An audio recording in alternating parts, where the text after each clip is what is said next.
Michael, big news out of the world of film and movies this week. Do you want to hear what it is? Yes, please. This is from the Books Free Press. High Wycombe Fisheye Film Festival to return this year. High Wycombe's popular annual Fisheye Film Festival will return this year in a special virtual format. This year's festival will take place in two halves, beginning with a 10-day online international film competition between Friday, April the 23rd and Sunday, May the 2nd. And the festival will continue in the autumn with the aims to host Fisheye's wider programme of in-person events and film screenings when coronavirus restrictions are safely lifted. Tickets range from £2 upwards with a pay-what-you-can formats. Festival passes are available from £15. There you go.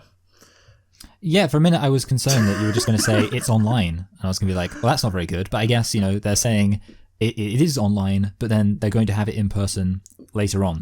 So, Great. There we go. That's optimism. But here's the thing. I just searched film news on Google Maps, and, I just saw this, like, the High Wycombe Fisheye Film Festival is going to return. I was like, you know what? Yes, let's read that. Won't it be hilarious if I read something that's not really that important?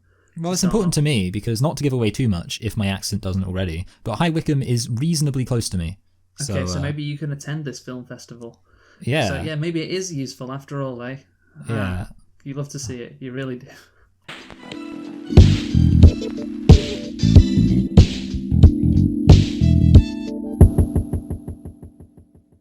Hello and welcome to Select and Reflect, the movie review podcast where we look at films that have come out in the near and distant past, we give them a couple of watches and evaluate them beyond first impressions. I'm your host Michael and I'm joined as always by my co-host Luke, and this week we are again continuing our Oscar extravaganza looking at the films nominated for Best Picture last year as we approach the Oscars, and oh boy are we getting close. And this week we are going to be looking at the film nominated for Best Picture, 1917, the year of our Lord. So Luke, why don't you tell us a thing or two about 1917? Sure thing, Michael. So 1917, also known as 1917, also known as 1917.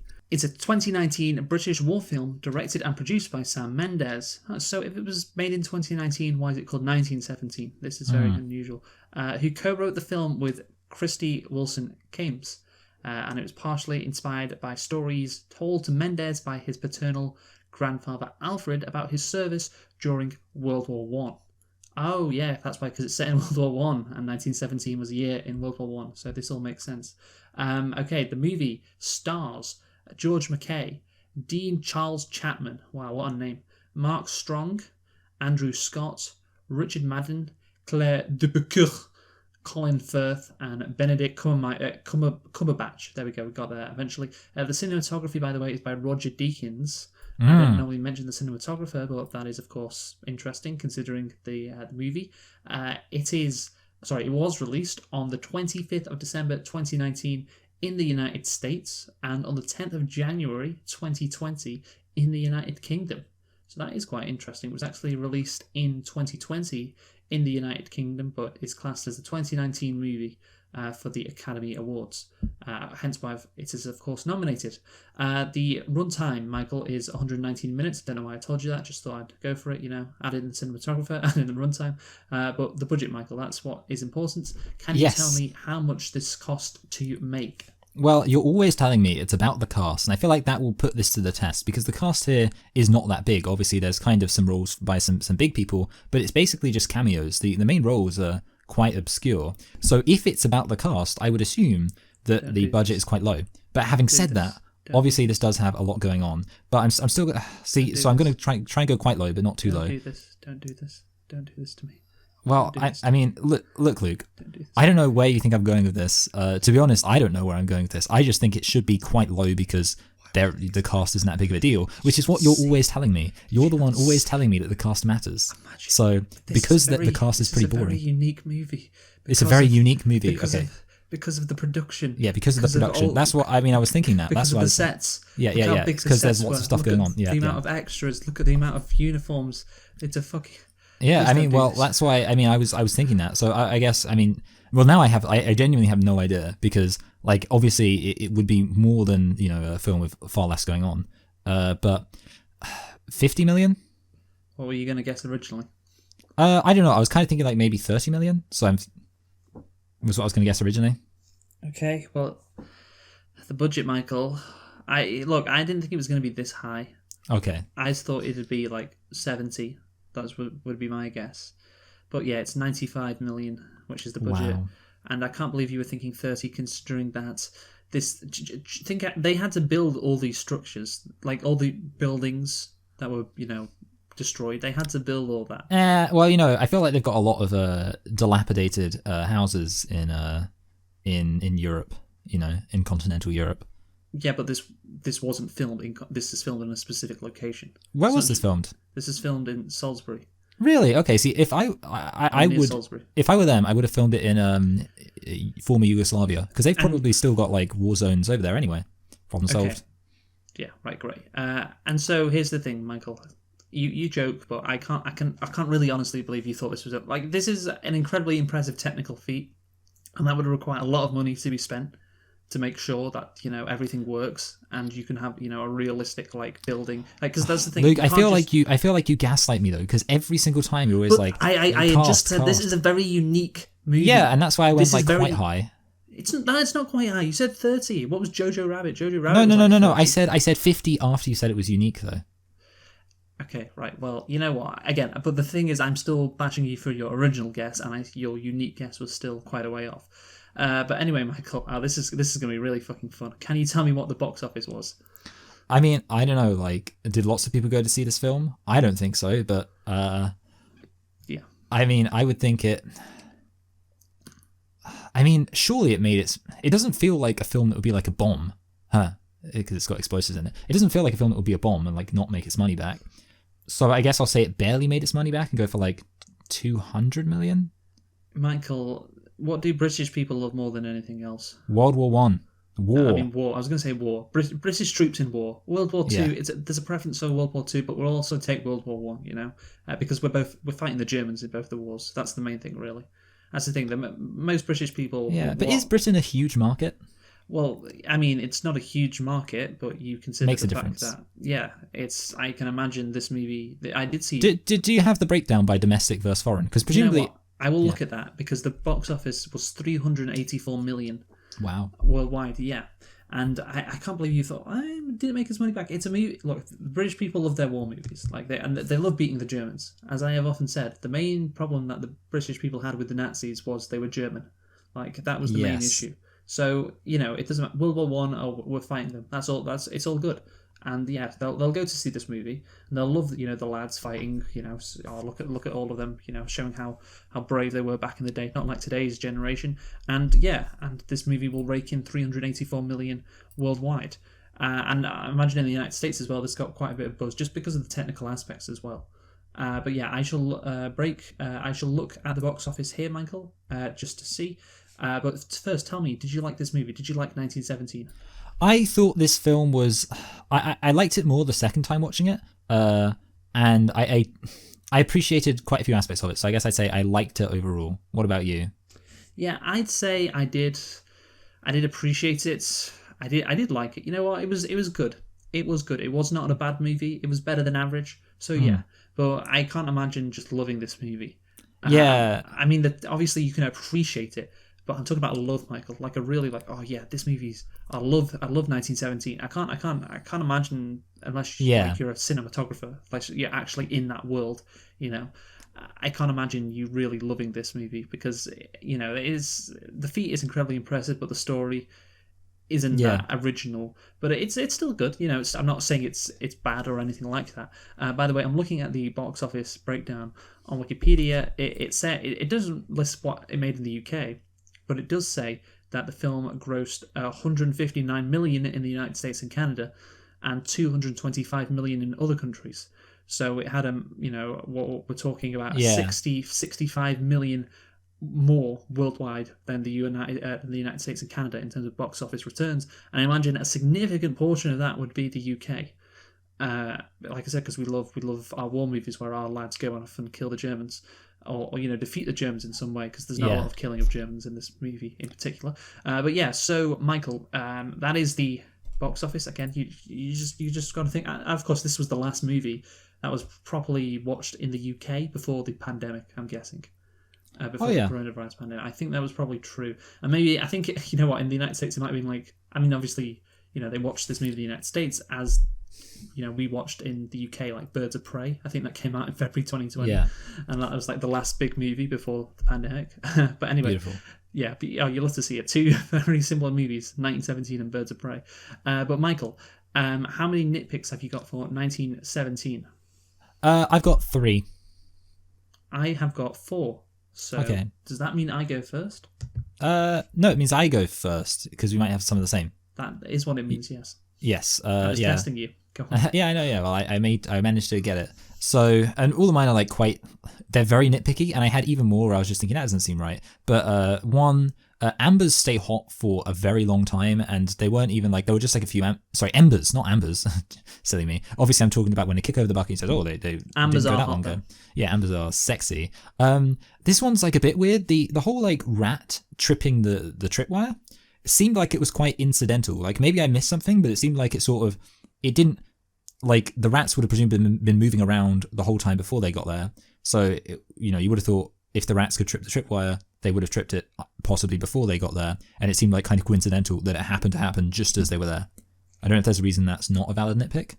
Yeah, I'd say that's a decent nitpick, just because the coincidence. Oh, they get there and suddenly the rat trips the tripwire. Yeah, that's a good one. That is a good one. I like that one. And this final one isn't based on anything I know, but it is based on Reservoir Dogs. Doesn't it take a while to die from stomach wounds? I remember in Reservoir Dogs, of course, the line is like, stomach wounds are bad, but it takes a while to die from them because a lot of the time I'm not a doctor or anything. Yeah. But I did think it was weird how quickly he died. Yeah. Because maybe it's a case of he's not dead, he's just passed out and he's unconscious. So maybe that's it. And like it'll take a few more hours for him to actually die, but he's unconscious right there. Yeah, because like obviously he wasn't hitting a vital organ. Yeah.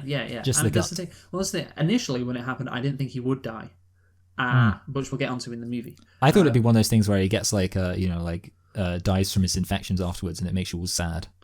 But this movie, it wouldn't be. He wouldn't die from his infections, considering this movie wasn't going to last that long, though. Oh yeah, I don't know. Yeah, you're right. Sorry. Anyway, so my nitpicks. This movie is set on April the 6th, 1917. And of course that is quite close to, in terms of the month and the day we're reviewing this in the middle of April in 2021. So yeah, I mean, I like that. Well, here's the thing, the nitpick is I should have timed it up better. I should have had we should have been reviewing this movie around April the 6th, and that is my bad. I shall take an L for that.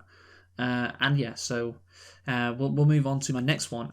When the German aeroplane hits the barn that the 2 British soldiers are in, Schofield doesn't decide to move to the side of the plane and just run straight. Nearly killing himself. Yeah. It's like that thing that happens in Prometheus, of course. Yes. That famous scene. If Schofield just literally runs to the side, he's okay. But no, he decides to just keep running straight, even though the plane's going to crash into him.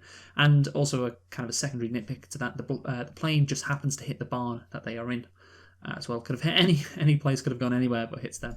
Yeah, that's true. Actually. Yeah, that's part of the story, I guess. So whatever. So my next nitpick, the transition. There's a transition to dawn that is just way too early. Like it's pitch black. Then in the movie, of course, because it's all real time. Like 5 minutes later, the sun has risen. And the transition between day and night, was always going to be difficult. Yeah, you have to admit. But I didn't think that worked particularly well. The guy says it will be while Schofield is on the truck going to that they're going to a different place, and he's going to this other place. And the guy says to him that it'll be impossible to reach where he needs to go, before morning, and he gets there before the second wave goes, of course, and he got knocked out for like half of the night. Yeah, that was one I was thinking actually. Yeah, I mean, but I guess. Oh, actually, okay. So I'm going to be honest with you. I might be misremembering when this event happened. Did the person say that to him before or even during while he was on the truck? Yeah, it was on the truck, yeah. Oh, okay, yeah, sorry, yeah. I just wanted to clarify that because I couldn't remember when exactly. I remember the person saying it, but I was thinking maybe they, didn't know it was going to get on the truck. But yes, I thought it was also on the truck. So yeah, no excuse. It should have said, it's impossible, especially if you get your head knocked in and you're unconscious for several hours. Yeah, it said if you should have done that, you'll get there just in time. It's like, But if that doesn't happen to you, you can take a Nostral and you'll get there easy with like 3 hours to spare. Yeah, that's the thing. It did feel like it wasn't a particularly long journey. No, and you could obviously there's this bit which he's on the river and that carries him down, and it could be like, oh yeah, the river actually carries him like several miles. But again, in real time, unless it skips forward, which I don't think it did, that only lasted like a few minutes. So that wouldn't, it carried him pretty far, but not that far. You could have covered that in like 30 minutes walking. Probably, I don't know. But anyway, yeah, the point is, it was clearly not impossible for him to reach that brigade before before they charged at the Germans. And anyway, that is the nitpicks. Let's get on to the plot, Michael. Firstly, of course, you mentioned it, right? This movie was nominated at the 92nd Academy Awards for 10 nominations. 10 nominations and 3 wins. So the 10 nominations included Best Picture and Best Director, and the 3 wins were Best Cinematography, Best Visual Effects, and Best Sound Mixing. Didn't win Best Sound Design, though. So there's something. Oh, that's interesting. Now, what's the other one? What is it? Sound Mixing and Sound... Was it Sound Editing? Sound Editing, yeah. Ford vs. Ferrari won that. So there you have it. Again, and now we're never going to have that happen again. No, we're just not. Got the one category, which again I think is correct. But yeah, we're never going to get 2 different sound winners, which is such a shame. But yeah, it's one of those awards. Like I think you need to have knowledge of it, to fully appreciate like what's good sound editing and what's good sound mixing. And best sound is probably easy for the general public to understand.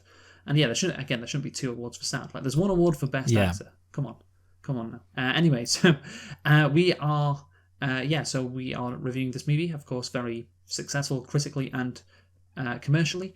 And as I said, the film 1917 was inspired by stories told to Sam Mendes, the director, by his paternal grandfather Alfred about his services during the First World War.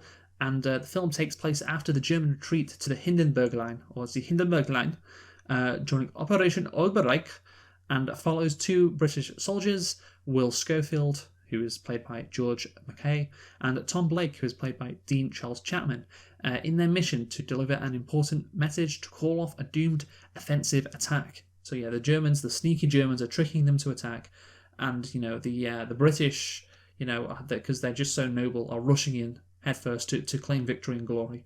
But the Germans, they do these sneaky tactics, and they're going to kill our boys. So our lads have to go and stop them from killing our other lads. And that of course one dies along the way. They eventually kind of the guy he kind of does it. He half completes his mission, and we'll get into that. But firstly, Michael, do you enjoy these kind of war movies? Do you enjoy them? Like, because I know you know a bit about history. Did you know about Operation Oberreich and the Hindenburg Line? Did you know that? No, I didn't. I did watch a documentary series about World War One, but I gave up on it before they reached 1917. So yeah, if this was set in 1915, oh boy, I'd know everything about it. Do I enjoy it? I think with this one, it felt like, I guess there is the aspect of appreciating it from kind of a war movie stance, and from a war movie stance, this film, it is a bit different. It almost feels like, this is a weird thing, but it kind of makes me think of like Lord of the Rings. The admittedly reductionist criticism that Lord of the Rings is just, I feel like you'll agree with me, is just people walking to places. Like a lot of it's just kind of like people walking along, blah, blah, blah. And it's kind of very... the quest. Yeah. I mean, to be fair, like obviously I like Lord of the Rings, but the point I'm making is that's kind of what this film made me think about. Like it's mostly just like some people going on a stroll rather than, you don't get obviously films like Saving Private Ryan. That would be the obvious example where it's kind of everybody rushes in, there's this big battle scene. In this, you get kind of the suggestion of that with, the people being about to go over the top, but it doesn't happen. So from kind of like a war movie perspective, this is obviously very different in that it's so personal that it does just feel like it is more like watch these 2 people go on a stroll through this admittedly quite interesting landscape. Yeah. You know what? Comparing this to Frodo and Sam, I think is a good comparison, Michael. You really nailed it there. Thank you. But you did say shut up while I was in the middle of saying it. You always doubt me. The Lord of the Rings and The Simpsons. Those are the references we love. But anyway, so the concept. So like it's quite, I said it's a unique movie. The concept is fairly simple. Like 2 soldiers have to rescue 1,600 British soldiers who are about to walk into a massive German attack. And I guess it's a very simple, but the premise, it's immediately interesting. I think it's kind of like it is kind of like a video game thing. Like, okay, this is the goal, this is the target, and this is what you have to do. And so there's no messing about. Like, there's no introductory scenes. There's no like 5 minutes of them chatting to each other before the soldier, the other soldier comes and tells them, hey, you got to do this. It's like we get straight into it. Like, no pussyfooting around. And yeah, it basically just keeps you entertained along the way. And stuff happens. They're not just walking through fields. But yeah, at the end of the day, you could say, yeah, it is kind of a standard 4 movie. But you just got to get from one place to another with some technical wizardry along the way, which we'll get into, of course, the one-shot stuff. But yeah, you know what, Michael? I think I'll read out, and don't normally do this, the opening paragraph from Wikipedia. Will that be okay with you? Oh, this is groundbreaking. Yes. So, on April the 6th, 1917, aerial reconnaissance had observed that the German army, which has pulled back from a sector of the Western Front in northern France, is not in retreat but has made a strategic withdrawal to the new Hindenburg Line, where they are waiting to overwhelm the British with artillery. In the British trenches, with field telephone lines cut, 2 young British Lance Corporals, William Schofield, a veteran of the Somme, and Tom Blake, are ordered by General Ehrenmoor to carry a message to Colonel Mackenzie of the 2nd Battalion of the Devonshire Regiment, calling off a scheduled attack the next morning that would jeopardise the lives of 1,600 men, including Blake's brother Joseph, a lieutenant. And so, yeah, that's basically the reason why I read that out is because the first paragraph is literally setting up the movie, and then the rest of the plot in Wikipedia just describes what happens. But that's the thing, like, you get the setup immediately from watching the movie. Like, all that exposition is told, when he's in the bunker with General Ehrenmoor, and yeah, then we get into it, and yeah, then they are like Frodo and Sam, Michael, for the rest of the movie until one of them dies, of course. And yeah, I just have to say again, I do like the start. Like you do know everything about the war, all the dynamics, and how the Germans have evacuated. There had been a massive battle like 2 nights ago, so why the hell are they going over the top and all of that? Again, the premise is simple, but the tone of the atmosphere, it's really well set. The guy, from Sherlock and Fleabag mocking the ribbons. I do like how it starts. So yeah, what do you think about that? Sorry. Yeah, I think it was really good. I think it did feel very it felt very real. And I think I liked the pacing at the beginning. I think kind of the way it does start off quite slow, that you are just sort of following these people throughout their day. And I think a lot of the conversations obviously mentioned. Well, I said the guy started off quite immediately.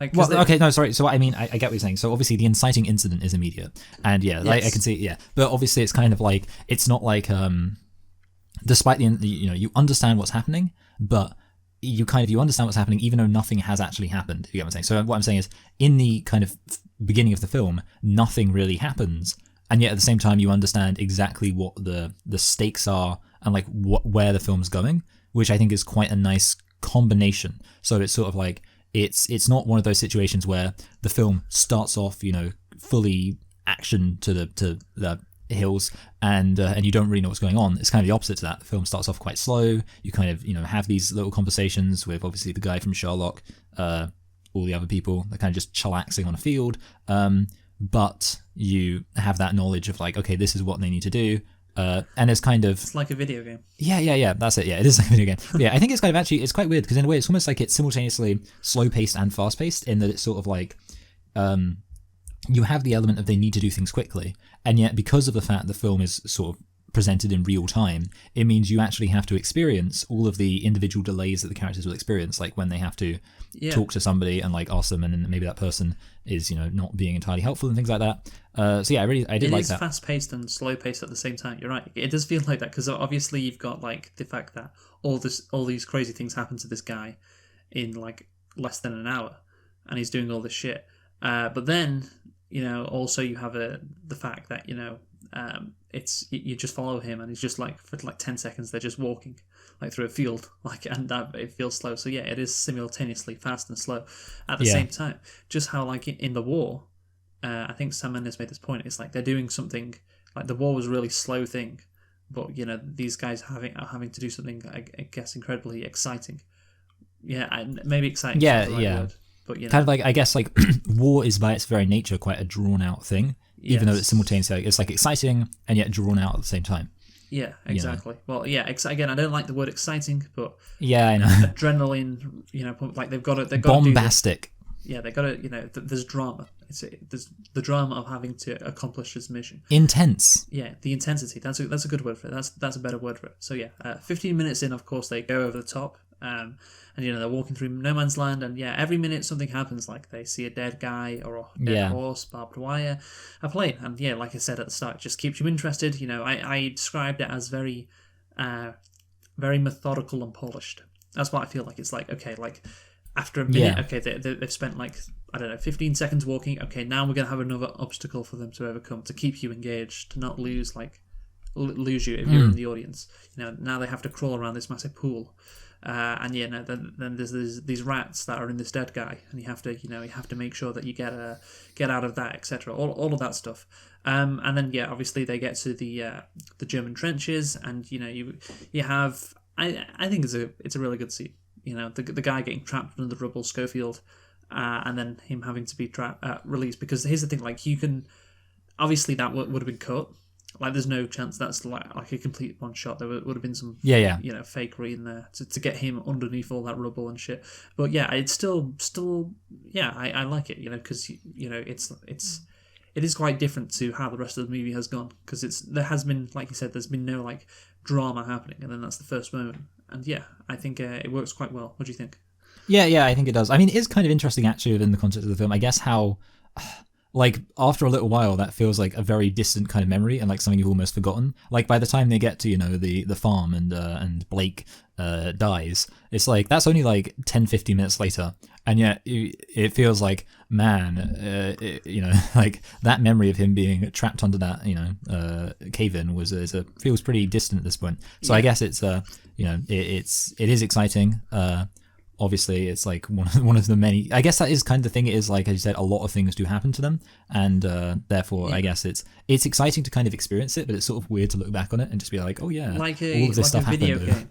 Yeah. That's the thing. Yeah, I don't know if when it comes to the I actually think it's the technical aspect of it being shot. I think is actually quite difficult to detach from some aspects of the plot, which I guess makes sense because obviously it does put it is a restriction that has to be put upon the plot because it basically means if you can't, for example, cut, you can't have time go differently. And I do think like the video game aspect that does create is interesting and kind of, I think it is kind of bad, and I have a criticism of it. Because it does make me think of a video game. It feels very formulaic. Specifically, actually, the thing I don't like about it is it does make it feel like one of the criticisms I've seen. I'm reminded actually of an Onion video. I reference the Onion quite a lot too, don't I? Where it's something like new super realistic Call of Duty has you stand around for 3 hours waiting for orders and things like that. And it's like there's a guy like playing it. He's like doing it. It's like I've been given a let's play to test or like a test of the game, and I just drove 4 hours to this service station in Basra, and then they told me that I'd got the wrong thing because this guy hadn't filled. Like that's kind of the joke, and it does make me think like. One of the criticisms I think can be made of a lot of films is that the reality is that I think a lot of war is quite boring. That's the impression I get from hearing like actual kind of veterans talk about war, like, and their attitude towards it. It's like a lot of it's just standing around. Imagine them like just because that's the thing they were saying. 2 nights ago we had this battle. And now, what have they been doing for 2 days? Just sitting in the trenches. Yeah. I know it's weird though, because I do think and they must be so bored. Yeah. But that's the thing. It's kind of like within the context of the film, it makes it look as if. And I think it's interesting because I'd imagine like it feels like it must be a bit of a misrepresentation because from watching this film, you'd think to yourself, "Wow, this is a very unique I think that's it. Yeah, I think that's it. This is very unique. That's the thing. Yeah, that's the thing. Like, but yeah, I think the problem, I guess, the criticism of this film is that because one of the things that I see people saying is that this film definitely kind of puts you in the mindset. It's like it's a very experiential film of like. Feeling what it would actually be like to be there, but I guess you could make a criticism that there's a bit of a. But it's not trying to do it. It's not trying to like put you in the mind. It's just I mean, look, we can talk about the reasons for doing the one shot thing later. But it's not trying to like put you in their shoes, as it were. So next up, after of course they navigate the the tripwire and get out of the trenches. They find a German farmhouse or a farmhouse that was occupied by the Germans. And then a German pilot crashes in to the farmhouse, like we said. It's a bit ridiculous, but whatever. And he stabs Balake, and he stabs him. And I just think it's just an incredibly stupid thing to let happen. Yeah. Like, why not just kill him? I mean, what are you going to do with him? Like, you don't know that the support is going to come, and you can't just kill him. That's that's all you can do in that situation. It feels like also they missed a trick by not having them like have a conversation about it. Like you'd think they'd go like, because it's kind of like, in a weird way, it's an example of where it is very fast paced, and it shouldn't be really, because it's kind of like, my memory is like he crashes and then they go like, oh, get some water immediately, and he runs off to get some water, and it's a bit like, you'd think it would be better if this was a moment where the film kind of slowed down and they said like, what are we going to do? And maybe they realized, because I can understand, I mean, they say like, I feel it might have been a bit ridiculous though. I'm picturing it in my mind if like they talk for like 2 minutes and like here's the thing, all of a sudden the German guy just stabs him like Well, that's the thing. I think with that, the German guy wouldn't have been able to stab him. Like, well, I think that's what happens in the movie. You can't rewrite the movie. I don't know. I mean, well, the thing is, you're pointing out though that like, by its very nature, the fact he does get stabbed comes across as a bit stupid. So all I'm saying is, well, I guess so. You'd need to. I'm saying that if I think it's quite difficult to make it so the guy gets stabbed in a way where the film doesn't have to be at least a bit silly, because inevitably if you're going to get stabbed by a guy who's just having get out of the plane himself and like wrestle with one of them and stab them. Yeah. That's not bad. How about 30 seconds. He jumps out the plane, does a ninja flip, and then just throws a no. Yeah, I think it is good. I will say this actually though. I kind of felt like it was obvious that Black A, as you called him, would die, and the reason why is because you find out, he says like, oh, my brother is over in the other battalion, and actually we didn't mention that does obviously add an additional degree of stakes to it. But I was thinking to myself, like, they're setting up how dangerous this is, and I'm thinking, well, there's only 2 of them. It seems kind of unlikely that, and I think it's possible, like you were kind of implying, one of them could have been injured but like made it. But I was thinking, it seems kind of unlikely that they'll both make it across if it is as dangerous as they're saying. And obviously, we're going to be with these 2 characters. I think. It could have gone either way. And with that said, I was thinking like one of them's probably going to die, and I was thinking it's probably going to be Blake. Oh yeah, because they're going to have. It was probably going to be him. Because they're going to have that moment where he sees his brother and like because it would be imagine a different version of it where it's just like at the end Blake sees his brother and he's like hi, and then like there's just no emotional resonance for the death of the other guy at all. He would have been pretty sad. Relief that he lost a friend. I guess he would have cried. Survivor's guilt. Yeah, I did not. Yeah, I didn't think he'd die. I thought they'd continue on for a bit longer at least, because it is. We're not even halfway through the movie and he dies. It's like set up like these are the 2 main characters. Early. You don't see one before the other. Like it's like, oh, these guys are both like equally the main characters. That's how it is set up. So that's why I'm surprised. But fair. Like I think it's surprising, I guess, within the context of when it happens, but within the context of the overall film, it's not like it doesn't hit you that hard emotionally. Well, actually, I suppose I will say, obviously, like I think any scene of somebody actually dying is always like a bit of a it's like a quite intense thing to see. So I liked that. It could have been hit harder emotionally if it's later on in the movie. That's just that's true. Know him more, but I don't know. He just seems like a kind of a basic character. I don't know. But anyway, a basic bro. Yeah. So Black A dies, and then Schofield gets picked up by another unit. Before getting involved in a gunfight with this German soldier, who of course knocks him out with a bullet. And I was wondering how. Because watching this, I was like, okay, well, they say you got to get to the morning, or you got to get to these guys before they go in the morning. I was like, it's going to be a dramatic just before they go, right? It's not going to be like in the middle of the night he gets there.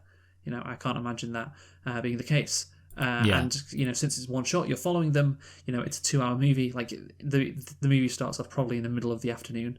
And so you're not gonna. The movie isn't like 15 hours long. So that at one point there is gonna have to be a cut. There is going to have to be. It just makes sense. That would be the case. So I was expecting it, and of course I was thinking it would probably transition from daytime to nighttime, because of course it's harder to film around dusk, since if it's all one shot, then you would have to time things up well. So eventually.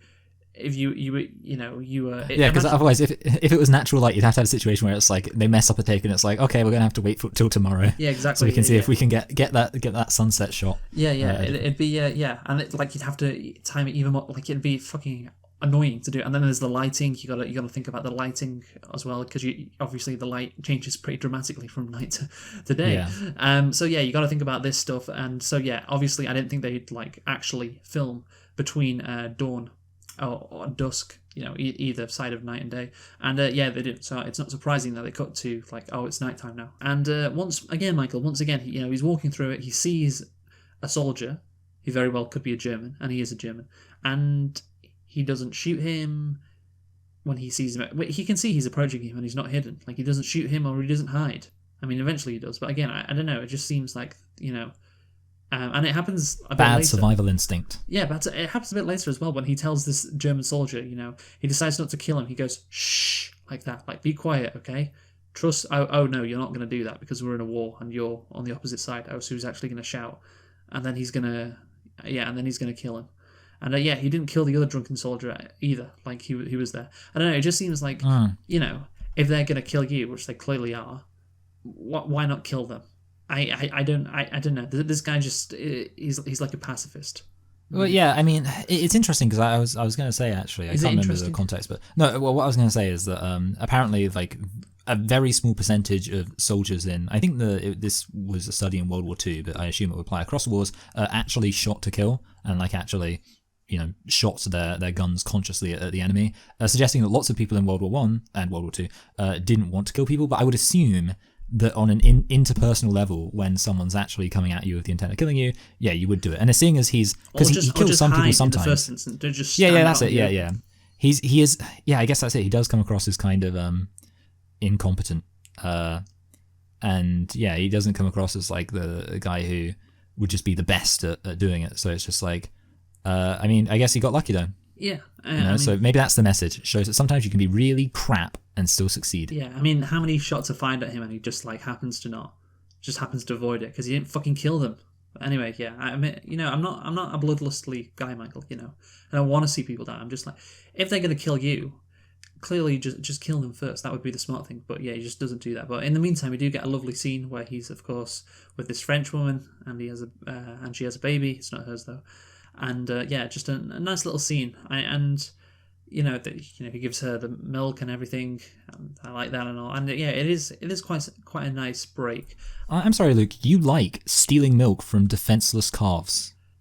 Are you a baby cow? What is this? What is this joke? Is this? Oh, it's me being a vegan. A reference to Joaquin Phoenix when he said that. Yes, because after you mentioned it, when I was editing back, I listened to. I decided like I've got to listen to this. And he's like, we steal the milk from the baby cows. He did say, yeah, exactly. So he must have really not liked that scene. Yeah, exactly. Yeah, but to be fair, actually, I think it's true that like you can't like I know obviously this is like I assume it's better than nothing, but cow milk isn't a substitute for mother's milk. Oh, well, yeah, I mean, but it's... Yeah, I know, yeah, but obviously, like, it doesn't... it's just, like, some advice. You can't just give your baby regular milk and think it's going to do the trick. Yeah, no. That's why Nestle, God bless them, puts their formula milk out all over the developing world. Because they're heroes. God bless them. They're such heroes. God bless them. But yeah, the thing is, like, here's the thing. It's a kind of a slow-paced scene with the woman, and I do like it. I like it. It's a nice, change, but... I will say, it's the kind of thing where it's like it's slow but fast. Like they hardly spend any time with each other, and I don't know. I just feel like it would be nicer if they just spent more time with each other to slow things down. Because it's like that's the thing. They're like together for like 3 minutes, and then like you hear the bell chime like ding ding ding ding. Yeah. It's 6 a.m. Oh shit, he's got to go again, and it's like that kind of. Simultaneously just fast-paced and slow-paced at the same time, like Schrodinger's pace, Michael. That's what it is. I do kind of agree. It's like it's almost like it is slow-paced, and that like you've got this time limit, and yet you are stopping to have this kind of little conversation. And at the same time, it's fast-paced, and it feels like a very sort of rushed conversation. So yeah, and I mean, at the end of the day, it was obviously it was a nice moment. And yeah, I feel like obviously, I feel like it would have made, in a weird way, it would have made more sense if that happened before he was knocked out, because that way he could be like, oh, I'm ahead of schedule, and have the conversation. The fact it happened after he got knocked out meant it had to happen when he didn't have much time. So if it would have happened before he got knocked out, it would have made more sense. Yeah, I don't know. How like kind of in terms of character. Yeah. I think he'd be walking along, has a conversation, then walks outside, some guy shoots at him, and then he falls over and bangs his head. Also, is it not kind of a bit convenient that he doesn't get stumbled upon when he's knocked out, now I think about it? Because he must have been knocked out for a while. Yeah, I don't know. I don't know. I don't know. Maybe it is. Maybe it isn't. But anyway, so again, he like I said, he finds this German soldier, decides not to kill him. They wrestle. He strangles him, and then runs away from the awful German stormtroopers who can't shoot anything. They're awful because they can't shoot, not they're awful people, of course, because there were no goodies and baddies in this war. Important to point out. Just like in World War II. Just like in World War II. then he jumps into the river, and and there is a cut there which, it's not technically a cut. It's a cut, and it's quite an obvious cut. Like, it's quite badly done. Like that's the one cut. Because you could argue about the fade to black, and it's like, is it a cut? You could argue it's not cut, but it is, obviously. And it's like, okay, I get it why they did it, and it's not. I don't think it's bad. It is what it is. But this one, that was a bad cut. That was bad. That was poor. What am I talking? We're not even on cinematography yet. So why am I talking about this? But I think it's obvious that they did that as well. That cut to allow them to transition to dawn. Because he goes in the water. Oh, and now it's going from pitch black to now it's dawn. So that cut makes sense, I guess, in that regard. And then he of course gets out of the river. Hears the song. I don't know what song it was, Michael. Couldn't find it on yeah, it was on a nice Spotify. song though, wasn't it? Yeah, it was really peaceful. Yeah, it's about going over to Jordan. Yeah, going over to Jordan. And ironically, this was the same year that the Balfour Declaration was made. Oh, really? Yeah, that's fascinating. Yeah, so obviously, then he basically realizes, oh shit, I this is the Devonshire Brigade. I found them, and he has to run through all of the men, and you have a great scene like the trailer scene where he decides to go over the top and run across the front line, and all the bombs are conveniently exploding just right behind him. Never just in front of him, just always right behind him. Yeah, imagine if the cameraman got blown up. That would have ruined the whole film. God, it would, wouldn't it? You just hit like an oof from the cameraman, and then the guy's like, "Oh crap, we lost the cameraman, guys." Yeah, and then he finds Benedict Cumberbatch, and he doesn't obviously want to read the letter, and because he wants to keep attacking, and then he reads it, and immediately actually they set that up a bit, because he says the line, when you talk to him in front of witnesses, because some men just want to fight no matter what, was the line or something like that, which I thought was an interesting one, and I could see that being the case. I kind of thought at the end that it would be the case that he would, but to be fair, I think that would have been a bit obvious if they set it up and then it just happened, that he would be like, oh, we're going to go over anyway, but I was kind of thinking oh, maybe he will kind of fail and it will be that, but it's what they do is they don't do that, but I think it was quite interesting that he does get very little appreciation. I think that's quite an interesting thing they do, because obviously he does all of this stuff, and we've been with him this whole time. We've seen him deal with all this crap, and he's had all these individual acts of bravery, and then Benedict Cumberbatch is just piss off. And then obviously you get the little thing about oh, you did a good job, and it's kind of I like that aspect of the fact that there's a dissonance between how we as the viewers, having seen everything he's gone through, would view his achievement as very significant, compared to the attitude of a sergeant who, from his perspective, it's just whatever, and if anything, kind of annoying. Yeah, that's what it is, and that sums it. But it fits into the theme of how and the guy Benedict Cumberbatch says it's going to be the last person standing or whatever. That's all it's going to be. Yeah. It's just a fucking hell. Not also great achievement. 60... that's the thing. He doesn't think oh, thank God for saving these men. He's just oh, fucking hell. That's another chance that I thought was there, and it's gone. And it does sum up the ridiculous nature of this war. Yeah, because you would have just wanted it to end. You would have been I think at the end of the day, most people sympathetically would be you know what, if there has to be a massive battle where loads of people die, but it ends it would be worth it. I think that's probably the attitude that even a lot of soldiers would have. They'd be you know what, 50% chance I die, at least it'll be bloody over. Because I think that's kind of it, the frustration. And also, I think it's interesting because 1,600 people is not a huge number. Okay, we're going to get into that later. Are we? Okay, yeah, because I was thinking that, because I think it's kind of an interesting thing. But yeah, and that's the thing. You said, this guy, he's had this incredible achievement, and Benedict Cumberbatch is just oh yeah, it's all that effort for just him to say, oh yeah, okay, we'll stop the war, but we'll stop it. And you really get the sense that, of course, he has this emotional ending where he sees Balakay's brother. And he reads the message of please come back, and you just get a sense from that last few minutes, which I do like, of how just such a draining war this is, how exhausting this is. And this day was probably the least boring day and the most intense ever. But all Schofield has achieved is stasis. He hasn't helped the British win the war. He's just helped them not lose, and also, he might have just delayed these people's deaths by like a week or a month. Like they'll all maybe eventually die anyway, because that's how this war is. And that in many ways it's symbolic of the truck that is stuck in the mud, and it can't reverse. It just gets stuck where it is. Yeah. Yeah, again, symbolic, but eventually they do push it over, so I don't know if that works. Because what it shows is that you just need lots and lots of bodies to win the war. Well, that's what happened with the Americans. They just Dough brought boys. the Americans in, and they were like, "Oh yeah, America has a much bigger population than Germany, so checkmate," and that's how they won the war. Just a genius decision to have more people. I mean that's like Stalingrad and World War II campaign too. Yeah, brilliant. But the thing is, like, Hitler decided to fight that. That was stupidity from him. He decided to go on that offensive. Yeah, stupid Hitler. I mean, I don't think he was a very good leader. No, he wasn't. He completely fucked it, and I'm glad he fucked it. Let me be clear. To be fair, like in a way, he's almost good because he failed. Because he killed himself. But he wanted, yeah. But anyway, so that's the thing. You get this sense from the end of the movie, because of all those scenes, like just how hopeless this all is. Like, this is a very painful war.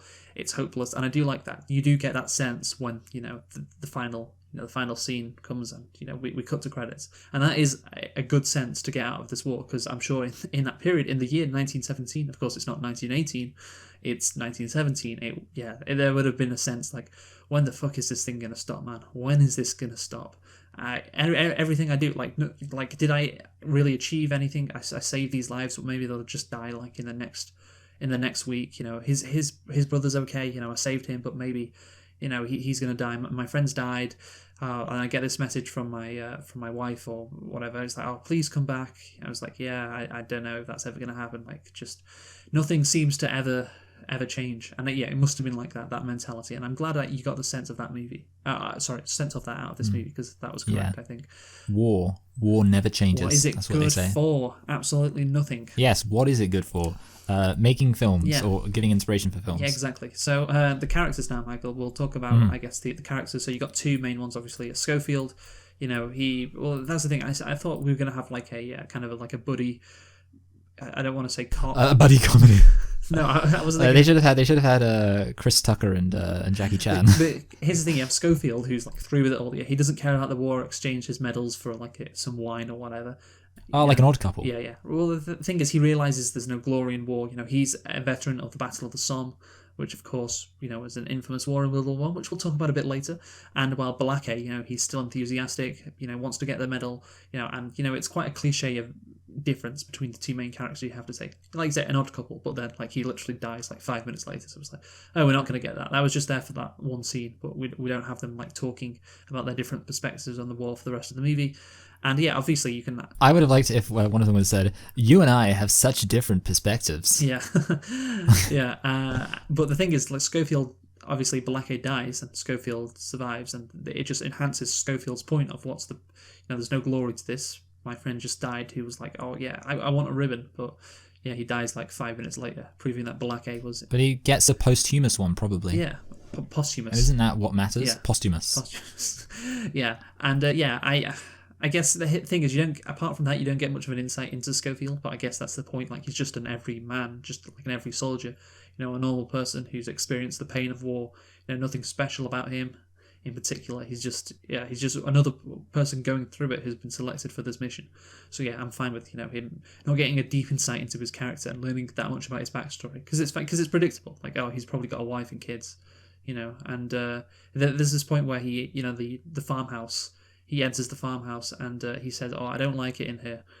So I suppose it reminds him maybe of his house back home. Like, he sees a little girl's doll and he's like, oh, that's my little girl's doll. This is reminding me of home. And this is reminding, I don't like the images of this house being. Yeah. I don't know, maybe he was thinking that. I'm not sure. But that was perhaps a bit of insight into his character. But he's just a typical soldier who's been absolutely battered and bruised by this war. So that's his character, Michael. I think we should now get into the one-shot gimmick. Yes. Gimmick. It's a gimmick, Michael. That's all it is. Is it a gimmick? It is. It is a gimmick. The first word I wrote under the one shot thing is gimmick. And I think the thing about it is, there's no reason really why it needs to be there. And I would also say that the fact it is there does in some way detract from the film. And okay, so first of all, I'll say why there's no reason, just in case we I have disagree on that. perhaps a reason. Are you saying there's no artistic reason why it's in there? Yeah. Okay. So like the contrast is, have you seen Birdman? Yes. Okay, so just for anyone who hasn't, basically, obviously, Birdman is about how it's a guy trying to do he's a stage show director, and the film's done in one shot, and the very obvious reason why it's done in one shot is because it's a reference to the fact that a stage show is done in one shot. So that would be an example of like there's a clear kind of artistic reason why there's that connection. As a contrast. Okay, well, how about the artistic reason for this is this war just never stops? Yeah, I think the issue with that is that I don't know to what extent. Okay, so you're saying the intention matters. I do think the intention matters. And yeah. did they intend for that to be like a thematic thing, like this war never stops, and therefore this shot is never going to stop? Yeah, I don't know. I mean, I think it's possibly the case. I guess one of the issues with that actually, though, I think is there's a bit of a disconnect between the fact that the reason the war never stopped is because there was a lot of kind of halting to the progress and things like that. Whereas this film, because it's all done in one shot, necessarily has to show things as being quite fast moving. So I think it's almost like there's kind of it's fast moving to get the audience interested in it. Yeah, so they don't lose that's interest. the thing. So that's the thing. It's like fast but that's if you were to do a true representation, then it wouldn't be that exciting. So you got to have a delicate balance, and I think they balance it fairly okay. Yeah, but anyway, I think with the one shot thing, like, I will say it does drag it. Like, I was thinking at first, like, oh, this is really dragging you into this world. You know little about, but it's probably just an issue with me. I don't know. My mind gets focused on all the things they would have to do to make it work, and it just takes me out of the movie. Like, normally I do like to get sucked into the movie, but I'm thinking, oh wow, so they'd have to do this, and the camera would have to move here, and look, this soldier leans forward at this exact moment, so you can get a shot out of the back of the truck, so you can see, what's behind them, and all these technical things, and it does drag me out of them. And again, it's a harsh criticism because Yeah, I get where you're coming from. That's just how I felt. Yeah, I think one of the issues is that this film is not an art film, obviously. Whereas, so obviously, for example, Birdman is, I think, what would qualify as an art film. And the thing about that is, obviously, with something like Birdman, you're not really supposed to get sucked into the film so much as you're supposed to appreciate the film as a work of art, I guess. And I think that's different from this film. In this film, I think it's, and as you kind of said, I think a lot of people would say that the one-shot thing is supposed to suck you in. But the issue is that actually, I think, with this film, it's kind of like a style over substance. It's a bit like, in a way, your focus is more on like the actual aspect of it, the gimmick, rather than what's actually happening in the film, and that's a bad thing. Like, basically, a film like this shouldn't really have a gimmick. I think that's kind of a gimmick, but maybe, okay. So basically, it could have a gimmick if the intention is like just to show. It doesn't need a. Okay, firstly, there doesn't really need to be a reason. Like, if you want to do it, then do it. But I'm not going to give you massive props for it. It'll just be a technical achievement, and if it doesn't add to the overall story, then it doesn't. But if you want to do it, then sure, like have at it. I don't mind. But yeah, I think it's a case of if it doesn't add to the story, then it's just a little flat compared to what it could be. And I did look at the Wikipedia page to see if Mendes made the connection between a long war and just one long continuous shot, that kind of thing. But I did not. Yeah. I did not really. I didn't see that. I didn't. Did he say anything about why he did see it? Evidence. Well, I'll read you this bit. So Roger Deakins, of course, who was the cinematographer, who won the Academy Award, of course, for cinematography, were reuniting with Mendes for their fourth collaboration, having first worked together on Jarhead in 2005.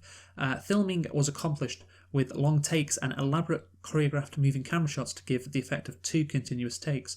Although media accounts have referred to the story as being told in only one shot, obviously it cuts to black, 1 hour and 6 minutes into the movie, and Mendes explained it was to do with the fact that I wanted the movie to go from afternoon to dusk and then from night into dawn. I wanted it to be 2 movements. I wanted to take it somewhere more like a hallucination, somewhere more surreal, almost dreamlike, and horrifying too. So yeah, he wanted to go from, it's a normal day to like the sky being on fire at night. I guess that's why he wanted to do it. Yeah. Yeah. Or it was just easier to cut to night as well. That was also. Yeah. You know what? Actually, on the subject of one-shot things, do you know who is apparently? I saw a video. I think it was like the master of the one-shot take or the one-cut take. And do you know who it was? Who was it? it's a surprising one, Steven Spielberg. And basically the point that the video was making was saying that Steven Spielberg actually has loads of really long takes where he kind of, moves the camera rather than cutting. But the key thing is, the reason nobody really notices it, and this was the point the film was making, or the video was making, is because he kind of uses it just like appropriately, I guess. Like he uses it to help the pacing of the film. He uses it to help the film flow, and that's why you don't notice it. And basically this video was arguing that Steven Spielberg's very underappreciated because he does do a lot of very technically impressive one-shot takes, but he doesn't show off with it. And I do think like that's kind of I think that's something which I guess is underappreciated, like the aspect of it's it's very good to do these kind of one-shot takes, and sometimes I think you can be a bit showy with it, but I think it kind of reaches a point where it's sort of like overkill.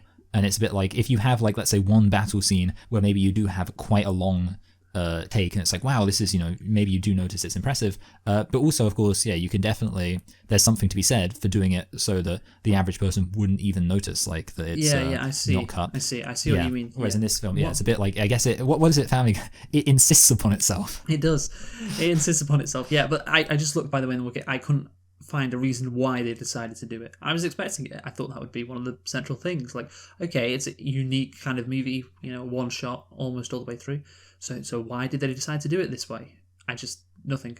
Just Roger Deakins worked with Mendes, and 1917 was the first film to be shot with the Arri Alexa Mini LF digital cinema camera, and there you go. That's it. I literally, unless I'm missing something, I can't find a reason why they did it.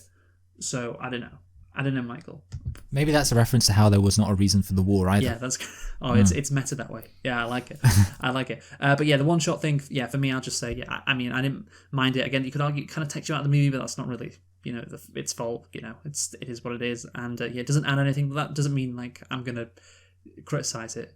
It's on its own, it's an interesting feat. It's just interesting on its own, but it doesn't really add anything to the movie. It's not going to make me think, oh yeah, this movie is better because of it, really, unless it adds to the story, which I don't think it unfortunately does. But yeah, it doesn't make it worse either. And yeah, it's just nice it's just an impressive achievement at the end of the day.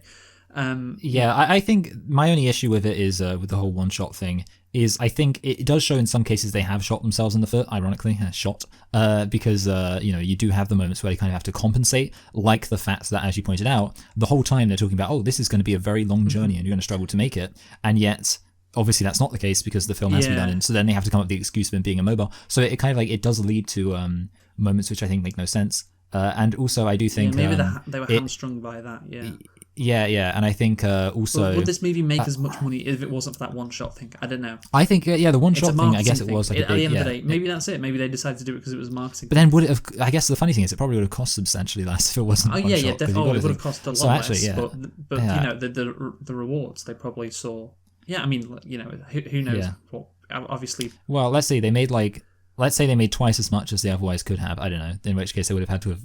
No, you know what? Never mind. Okay, let's not be accounting. But yeah, basically, apart from that, I also think that I think that showing the passage of time in a more meaningful way is often quite a good thing for a film, especially with like.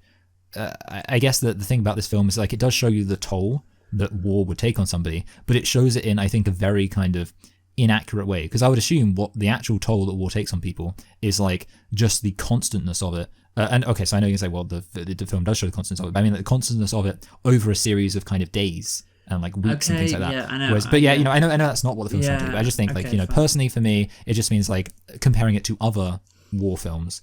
I think like other war films, I'm like, okay, I feel that more. It's a different side of it. Like it's not just the constantness; it's the end. It does show like I've been through all this and just nothing seems to have changed, despite all that I do like done, that which aspect. is a different perspective, but still lends to the same argument. It was just like just the horrible nature of war, just from a different point of view. But anyway, Mike, I think we should get onto the production design. Okay, that's fine. Yeah, sorry, I didn't know we were moving off. So yeah, if we're sticking with the technical aspects, that's good. So production design, it's good, I think. What do you think? Yeah, I think it's really good. Obviously, like again, my brain's constantly thinking like, how did they manage to film this, or did they build this, or was is that river? Is it that river must exist normally, right? And they had to build a fake bridge around it.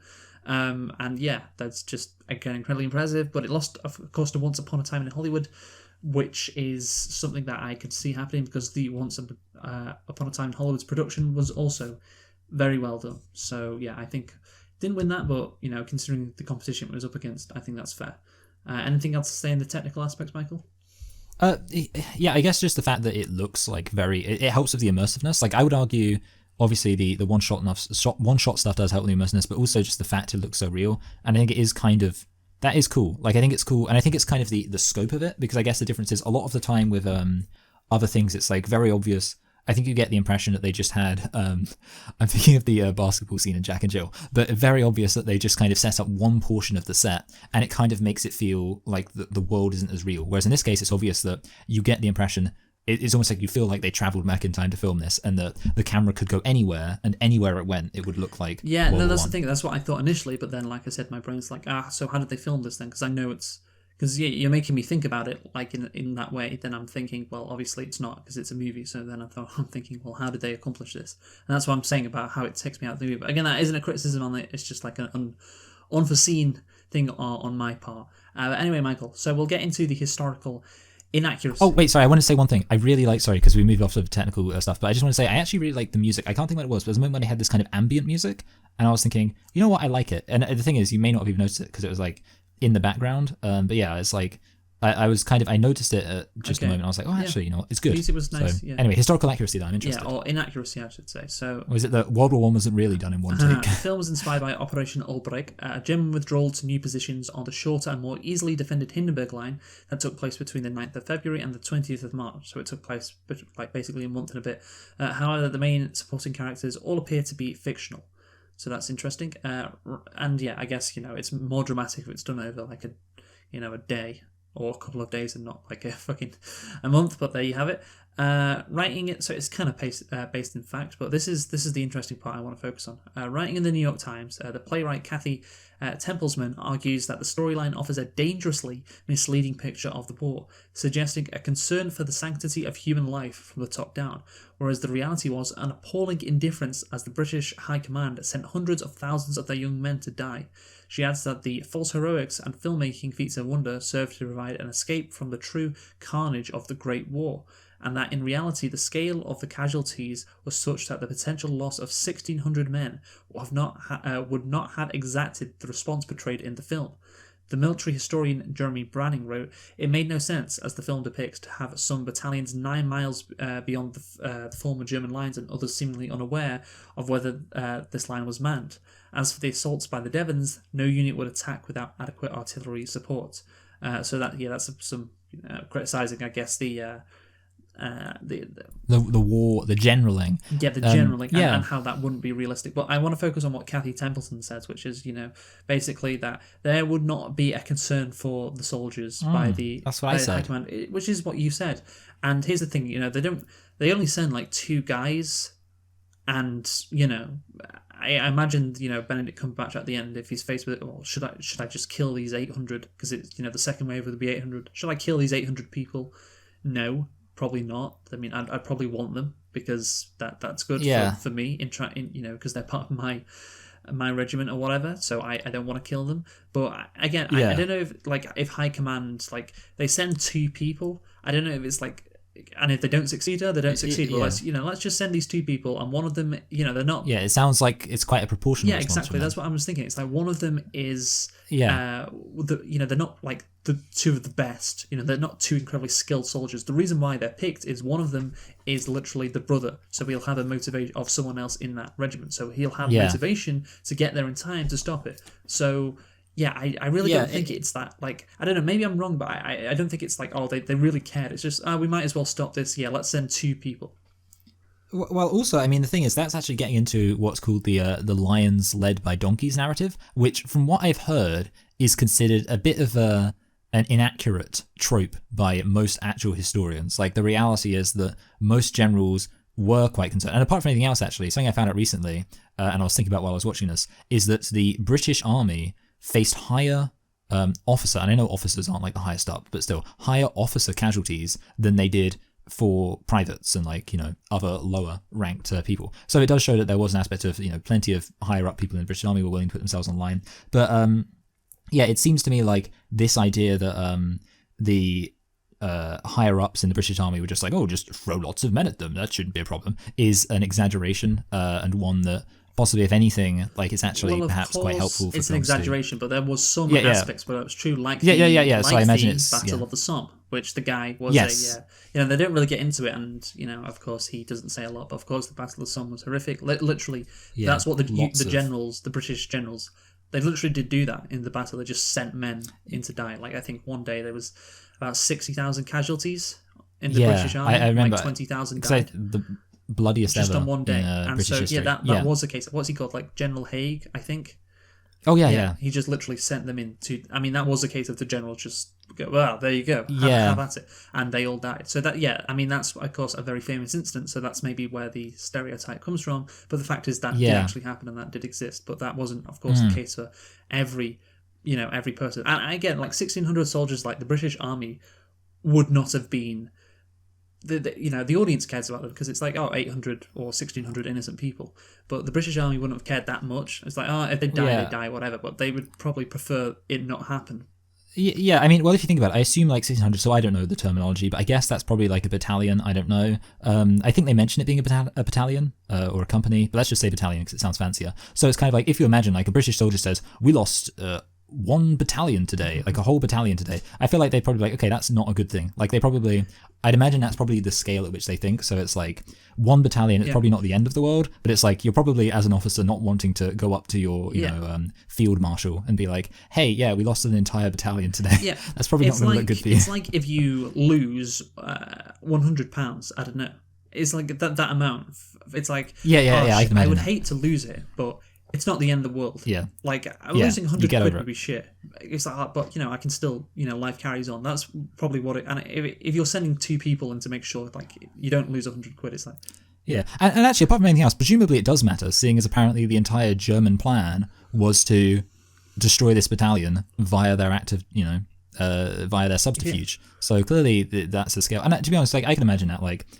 Killing 16,000, I was about to say 16,000. 60,000 would be a lot. Yeah, killing 1,600 people, it's not ridiculous, but I think regarding this idea, I think regarding what the woman specifically said about like, it's showing an inaccurate idea, I think ultimately, I think that the difference is most people do know of the idea of like the British soldiers actually died a lot and the generals were often quite careless about their lives. I don't know if they know that a lot, though. So I don't know. That's the thing. What she's making the argument that the British, like, this is the thing about how, it could give an accurate portrayal. Even though the correct thing to do would probably act like the generals are quite dismissive. I mean, that's the thing. It's all about the tone, right? Because the generals would be like, yeah, okay, we should probably save these people. But they were very serious. Like, General Aaron Moore at the start was like, you've got to save these people. Like, it was a very, intense thing. And maybe in real life, he'd be like, oh, yeah, we need you to go and save these people. Try your best. But if you don't, bad luck. Maybe that would be but they'd still want it to happen. Yeah.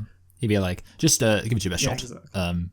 I always remember this quote that I heard that apparently a British soldier said. He said, off you go and don't bother ducking. It doesn't do any good and the men don't like it. And he apparently said that to her. And I just find that I like that. I guess that's actually the funny thing. Like apparently like British soldiers, let's just say British humour was probably honed in the trenches to some degree. Oh, definitely. Just like the idea of just like... Yeah, and the scars of that maybe still exist to some degree. But that's getting off the topic. But I think you could argue, is this film letting the generals off the hook? Yeah, maybe because of the tone of how General Aaron Moore said it, and the actual plot point of we're trying to save these men. But at the end of the day, you're still the reason why the guy at the end, what is his motivation? It's because he wants to save his brother, or his dead friend's brother. That's his main motivation, really above anything else. So there's still that personal connection there. I guess does it? I don't know if it lets generals off the hook. I don't know. Maybe it does. Maybe people get if people's attitudes were changed by this, but they think they went into this movie not really knowing about if the British in World War I gave a damn about the privates and all of that, and they watch this movie and they're like, oh yes, okay, no, they did care. They didn't want British soldiers to die. They really did care. Then of course that would be bad, and that's the wrong message to take. But I don't know if you could. Yeah, I think that would be quite rare because I think, I don't know why, for some reason I'm just thinking about the fourth Blackadder series, but I think that idea of, the British officers were a bit kind of bumbling and like posh and didn't really care about the working people. I think that's an idea which the majority of people in the UK would be familiar with. I don't know. I remember in school, for example, learning about the Somme and learning about it in a way of like, Yeah, they just sent all these men into the bloody meat grinder. They did. Yeah, but I know, but that's the thing. You remember this. You watch Blackadder. Like most people in the UK will have seen Blackadder or will remember about. But that's what we need to change, Luke. Okay, so we need more people to watch Blackadder. Michael, an element of this movie which is perhaps missing, which again isn't literally a criticism, but I'd like to see it more.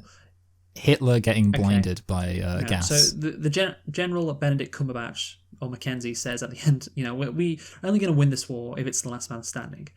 It just sums up how ridiculous and pointless this war is. But that's the thing; it's never discussed why it's point. Like, what are they fighting for? I mean, that's the thing, that they're fighting for absolutely nothing.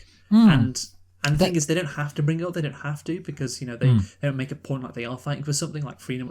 These soldiers, they're fighting for nothing, and that's never really. Oh, wouldn't that have been so funny if there was just this impassioned speech before they go over the top, and it's like the music swells. Yeah, and this movie, I guess it would be better for me if it made you feel a certain way about World War One, about how pointless it is. I think people watch it and like, wow, this war was bad, and I think they come away with that, but I want them to also come away with not just how bad it was, because sometimes it's bad and it's worth it. How bad and pointless it was. That's the real key thing about this war, which is the most important thing of all. How pointless it was, and it's not the point of it, but it could have been, and that would have been the ultimate point of making a war, and that is the ultimate point of making any World War One piece of media. Just how utterly pointless it was. And have you ever seen the Peter Jackson film "They Shall Not Grow Old"? Yeah. I haven't seen it. I've heard of it though. Yeah, it's good. Yeah. I guess I actually just have one thing. So they do kind of like, it feels like, and I actually wrote this down. It felt like they were starting to touch on it when they were on the truck, and I think they kind of say like, "What are we doing here?" And they start talking about how the land is rubbish, and like, why are the Germans even fighting for it? Why are we fighting for it? It's kind of like, I think that's pretty much the line they say, like, look at this place. I don't know why the Germans are fighting for it. And then someone's like, I don't know why we're fighting for it. Which it's nice hinting at it. Yeah, it hints at it, but I want it to be a bigger part in the dialogue in the movie. And that's something I would have appreciated, but I guess, it's not in there. So, I think the issue is, like, obviously, the one problem with trying to do it is obviously you want to have the soldiers come across as realistic, and I imagine like it's probably not true that the soldiers sat around giving like little soliloquies on the pointlessness of war. You could have had a couple of conversations I think you could sprinkled in there. I don't know, like you wouldn't want it to be overbearing, but you could have done more. I would have anyway, because I don't think there's. They should have had a gruff voiceover at the beginning, like let me tell you, war achieves nothing, and then especially just not this fucking war.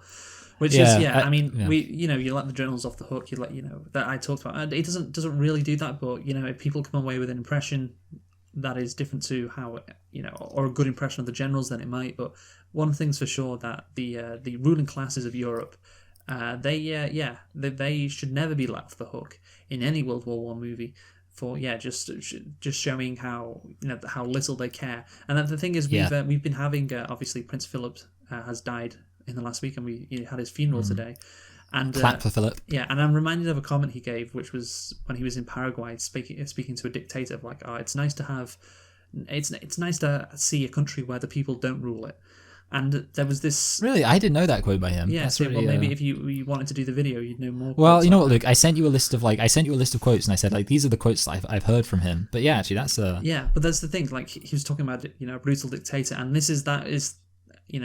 Of course, he died, so that's why that quote is on my mind this week. But that gives a window into what the ruling classes of Europe thought back then, and maybe still do. I don't know, but with the democracy being much more than it was back in the First World War or the Second World War era, like maybe genuinely, they still think that, but they definitely did back in the day. Like, oh yeah, these men, they're worthless. They are worthless. Like the ruling classes, we are literally born to rule, and we should rule.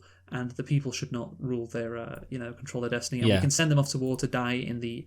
That's the thing, that like that statement from Prince Philip, it filters down, that mindset, it filters down and can lead to what happened in World War One. These people are worthless. They're not. We're better than them. And so that was just on my mind. So I thought I'd bring that up again because we're doing this movie. No, yeah, I think it's good opportunity to work in your Prince Philip thing, because I didn't know that quote, and I didn't. Maybe you should trust me more in the future. I'm sorry, Luke, but on the bright side, at least you decided to be ill, so I could remain ignorant and continue to believe that Prince Philip is a hero. Okay. Well, let's he went over the top. Okay, yeah. Let's conclude now, Michael. So, yes. Do you want to go first, or shall I? Why didn't you go first? Okay, I'll try to be quick. So I think with this movie, again, the concept is interesting. You know, the gimmick, or just the technique of the style of cinematography, whatever you want to call it, is interesting as well. It's interesting, but then you get into the actual movie, and yeah, it doesn't hit the heights of like a Best Picture nominee, because of course that's what we're comparing it to, because this was nominated for Best Picture. Having said that, a lot of the movies we have reviewed are going to be around the same rating I give this one in our Oscar extravaganza. So maybe that's not so true, but yeah, I think there's bits and pieces that I like, and yeah, I do like, again, what I really appreciate is the ending of the movie, where you get a sense of just how hopeless this whole war is, that is portrayed by the guy looking at his picture of his wife, and has he really saved these men? Has he, or they're just going to die in like a week's time? Was it worth it? Is this war ever going to end, etc.? Which did sum up the war and how bad it was. But again, it would have got even better if it just hammered home how pointless it was, which is again the key thing about World War One. And I think overall I enjoyed watching this movie, but it's not great. It's not amazing. And a lot of the meat of the plot, I guess, is kind of like a video game aspect. If he goes, or at the start, both of them go from like place to place, challenge to challenge, and yeah, they eventually kind of complete, or one of them half completes the mission. But yeah, I think it's decent. It's not trying to be the best movie ever, but it was nominated for Best Picture. But yeah, you can appreciate it for what it is, I think. And 7.5 out of 10 seems right to me, Michael. 7.5 out of 10 for 1917. So what do you think? I think, yeah, this film is a good film. I said I liked it. I think it does have areas where it is lacking. I think emotionally it's mostly just fine, but I think kind of thematically, I do get the impression this film isn't really saying much. And I think, if you are going to make a film about World War One, I think there is a certain kind of need to interpret it. I think with like World War Two, it's not really as necessary because everyone kind of already knows the interpretation there. But with World War One, I think it's worth actually making a statement, and this film doesn't do that. The plot is fine. I'd say it's like standard. I would say ultimately it's serviceable. And I'm fine with that as just being like an excuse to have the characters go off on an adventure. The main thing is, of course, the one shot and or other aspects of the cinematography. And again, I kind of have mixed feelings on it. On the one hand, I do actually appreciate this film as an experience. I do like the aspect of just kind of disassociating yourself from every aspect except for purely just appreciating the artistic and technical aspects of it.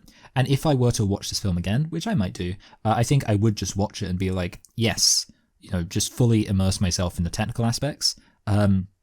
Whereas, by contrast, what are you going to give it as a rating, Michael? Sorry, yeah, I think, okay, so I like this film more than Dunkirk, but I didn't like Dunkirk. I think I'm actually going to give it a high 6, which seems maybe negative, but I don't care. I'm going to give it a high 6, and I'm going to put it, let's say, above Little Women, but below John Wick Chapter 2, because John Wick Chapter 2, exciting film, cinematography. I think, by the way, you said the plot is serviceable. I think that's the best word for it. It's serviceable. It gets you through. Yeah, and I think there's a bit more thematic stuff there than you give it credit for. And yeah, as for, I didn't mention actually, the fact that the generals, does it let the generals off the hook? I don't know if it really does, but if people come away with that impression, then yeah, that criticism is accurate. But yeah, I don't know if that would be the case. But yeah, okay, Michael. So we are now going to talk about what we're going to do next week. What is it, Michael? Oh, we're going to be doing Parasite, right? Yeah. Wait, am I right? Yeah, okay, sorry. Parasite. Yes. So join us for that. But this week we have been selecting and reflecting on 1917 because we're doing the Oscar movies that were won from last year. And stay tuned for our predictions for the 2021 Oscars. Who's going to win? Who's going to not? Who's going to get snubbed? We'll find out what we think soon, won't we, Michael? Yes. Well, we already know what we think, but other people who watch will find out. So, yes. I don't know what you think. Yeah. You don't know what I think. That's a good point. So, yes, join us next week for Parasite. Who have you been, Michael? I've been Michael. I've been Luke. Thanks for listening, and goodbye.